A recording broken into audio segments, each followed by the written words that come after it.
ശ്രീകൃഷ്ണാർപ്പണമസ്തു. എല്ലാവർക്കും നമസ്കാരം. എൻ്റെ കുട്ടിക്കാലത്ത് എനിക്കറിയാവുന്ന ഒരു നായനാരെ ഉണ്ടായിരുന്നുള്ളൂ.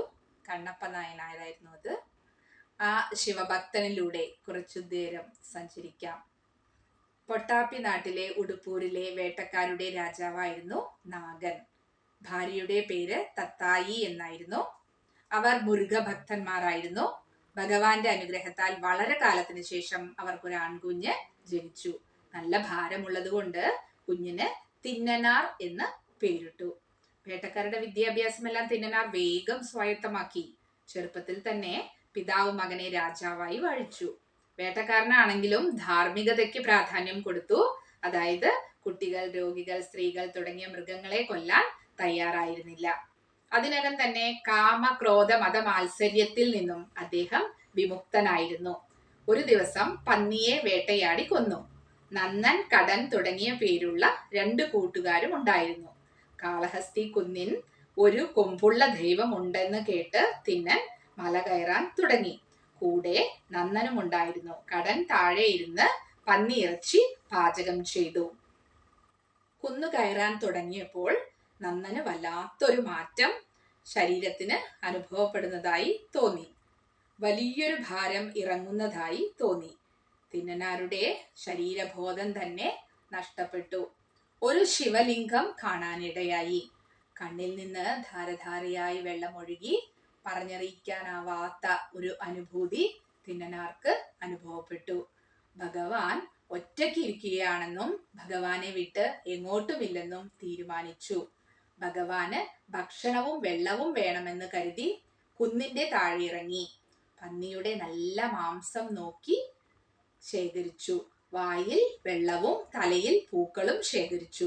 ഒരു കൈയിൽ തന്റെ ആയുധവും എടുത്ത് കുന്നുകയറി. പൂജിച്ചതിന് ശേഷം ഭക്ഷണം കൊടുക്കണമെന്ന് മിത്രമായ നന്നൻ ഉപദേശിച്ചു. പിന്നീടുള്ള യാത്ര ഒറ്റയ്ക്കായിരുന്നു. ദിവസവും ഭക്ഷണവും പൂക്കളും വെള്ളവും ശേഖരിക്കാൻ താഴേക്കിറങ്ങും. ശേഖരിച്ചതിന് ശേഷം മുകളിലേക്ക് കയറും. അവിടെ തന്നെ താമസിക്കാനും തുടങ്ങി. ഈ തിന്നനാറിന്റെ ഈ പെരുമാറ്റം കൂട്ടുകാർക്ക് ആശങ്ക ഭ്രാന്താണെന്ന് കരുതി. മാതാപിതാക്കളെ അറിയിച്ചു. അവർ വന്ന് കേണ് അപേക്ഷിച്ചിട്ടും തിന്നനാർ തന്റെ യാത്ര തുടർന്നു. രാവിലെ ആയാൽ ഭക്ഷണം തേടി പുറപ്പെടുമല്ലോ. ആ സമയത്താണ് ക്ഷേത്രത്തിലെ പൂജാരിയായിരുന്ന ശിവഗോചാര്യർ എത്തുകയും ഭഗവാന്റെ അടുത്ത് മാംസം കണ്ട അദ്ദേഹം പരിഭ്രാന്തനായി. എല്ലാം വൃത്തിയാക്കിയതിനു ശേഷം ശുദ്ധജലവും പൂക്കളും കൊണ്ട് അലങ്കരിച്ചു. വായിലെ ശ്വാസം പോലും അടച്ചു പിടിച്ചു മലിനമാവാതിരിക്കാൻ. ആരും രുചിക്കാത്തതും പുതുമയുള്ളതുമായ പഴങ്ങളും പലഹാരങ്ങളും സമർപ്പിച്ചു. തിരിച്ചുപോയി. പിന്നീട് തിന്നനാറിന്റെ ഊഴമാണ്. മാംസാഹാരവും വായിലെ വെള്ളവും തലയിൽ നിന്ന് പൂവും നിരത്തും. ഇങ്ങനെ 2 പേരും 5 ദിവസം തുടർന്നു. ശിവഗോചാര്യർക്ക് കടുത്ത വിഷമം തോന്നി. ഭഗവാനോട് കേണപേക്ഷിച്ചു. ശിവഭഗവാന് തോന്നി തന്റെ ഭക്തനെ ലോകത്തിന് കാണിക്കാനുള്ള സമയമായെന്ന്. അന്ന് രാത്രി ശിവഗോചാര്യർക്ക് ഒരു സ്വപ്ന ദർശനം ഉണ്ടായി. പൂജ കഴിഞ്ഞ് വീട്ടിലേക്ക് മടങ്ങാതെ ക്ഷമയോടെ അല്പം മാറി നിന്ന് വീക്ഷിക്കണമെന്ന് ഭഗവാൻ പറഞ്ഞു. ശിവഗോചാര്യർ അതുപോലെ തന്നെ ചെയ്തു. പതിവ് പോലെ തിന്നനാർ വന്നു. ദിവസവും ചെയ്യുന്ന പ്രവർത്തികളെല്ലാം ചെയ്തു. ശിവലിംഗത്തിന്റെ ഒരു കണ്ണിൽ നിന്നും രക്തം വരുന്നുണ്ടായിരുന്നു. തിന്നനാർക്ക് അത് സഹിക്കാൻ കഴിഞ്ഞില്ല. ഒട്ടും ആലോചിക്കാതെ തന്നെ തന്റെ കയ്യിലെ അമ്പെടുത്ത് സ്വന്തം കണ്ണ് ചൂഴ്ന്നെടുത്ത് ശിവലിംഗത്തിൽ വെച്ചു കൊടുത്തു. രക്തം പെട്ടെന്ന് നിലച്ചു. സന്തോഷവാനായി നൃത്തം ചെയ്തു. അപ്പോഴേക്കും അടുത്ത ശിവലിംഗത്തിന്റെ കണ്ണിലൂടെയും രക്തം ഒഴുകാൻ തുടങ്ങി. ഒട്ടും ആലോചിക്കാതെ തന്നെ അടുത്ത കണ്ണും ചൂഴ്ന്നെടുക്കാൻ ശ്രമിച്ചു. 2 കണ്ണും നഷ്ടമായാൽ ശിവലിംഗത്തിന് എങ്ങനെ കണ്ണുവെക്കും എന്നു കരുതി കാലുകൊണ്ട് ശിവലിംഗത്തിൽ വെച്ച് അമ്പെടുത്തു. അരുത് കണ്ണപ്പ എന്ന് പറഞ്ഞുകൊണ്ട് ശിവഭഗവാൻ പ്രത്യക്ഷപ്പെട്ടു. അങ്ങനെ തിന്നനാർ കണ്ണപ്പനായി. കണ്ണപ്പന്റെ കാഴ്ച തിരിച്ചു കിട്ടി. ഭക്തിയുടെ യഥാർത്ഥ സ്വഭാവം ശിവഗോചാര്യർക്ക് മനസ്സിലായി. ഇതിന്റെ നിഗൂഢ അർത്ഥം മനസ്സിലാക്കാം. നായനാർ എല്ലാ തിന്മകളെയും കീഴടക്കിയിരുന്നു. കാട്ടുപന്നിയെ കൊന്നത് അഹങ്കാരത്തെ ശമിപ്പിക്കുക എന്നത് നമുക്ക് കാണിച്ചു തരാനാണ്. അപ്പോൾ തന്നെ ഭക്തി ഉദയം ചെയ്തു. ആ യാത്രയിൽ നന്മയും തിന്മയും ഉണ്ടാവും.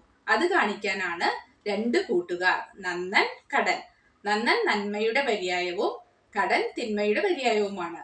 നന്നൻ എന്താണ് ചെയ്തത്? ഭഗവാന്റെ മഹത്വം പറഞ്ഞു കൊടുത്തു. കടൻ മാംസം പാചകം ചെയ്തു.